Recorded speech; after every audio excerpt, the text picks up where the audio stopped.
Hey y'all, I have a favor to ask. I slept through yesterday's game and didn't really get to see what happened. I had a horrible nightmare. The Saints lost to the lowly Titans in overtime on a long touchdown drive by a guy who was playing in the Pac-12 last year. Whew. It was awful. Help me wake up. Next on the Trap and Gold Today.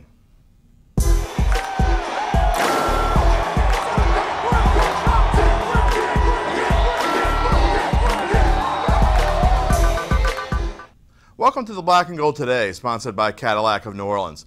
I am your thoroughly disgusted host, Jim Derry. Well, it was deja vu all over again for the New Orleans Saints.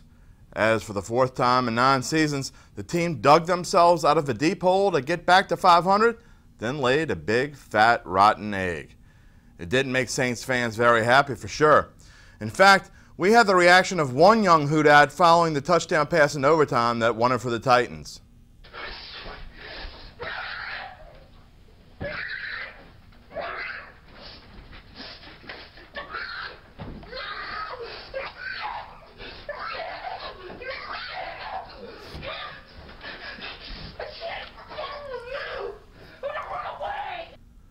I want to run away too, kid.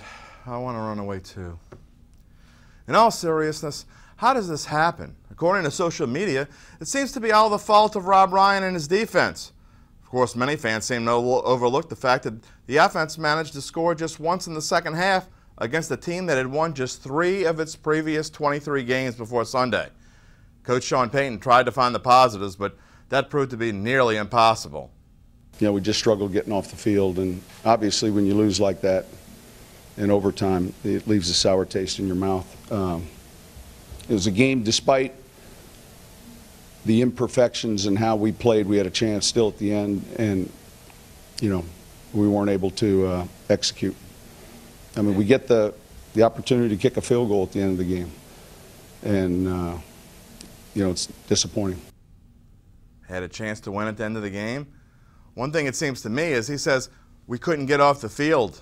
It also talks about a missed field goal. My question would be, why did it even come to that?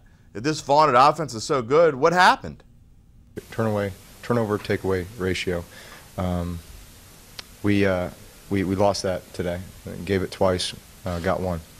Run game battle, lost that. You know,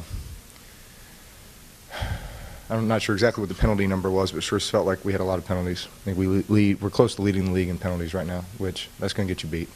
So you just take those things right there, and those are some pretty critical statistics that every team looks at and says, you know, we're going to have to be on the plus side with a lot of these things in order to give ourselves a chance.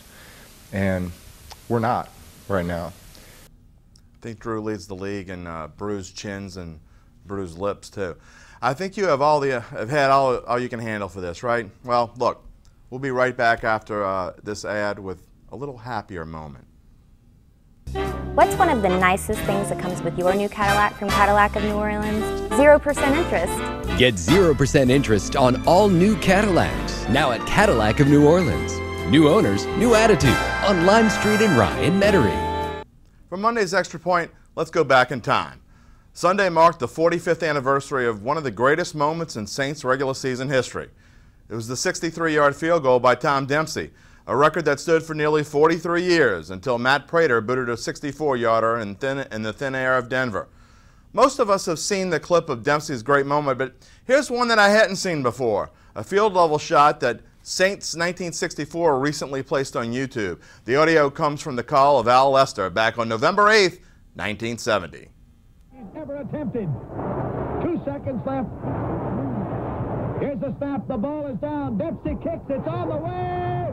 It is good. It's good. The Saints have won. The Saints have won.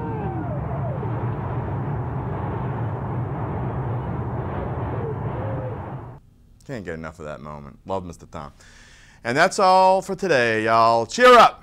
I can't take much more of this blubbering. We still have 7 games left. Okay, I'm trying. We'll think of some better ways to cheer you up tomorrow. See y'all.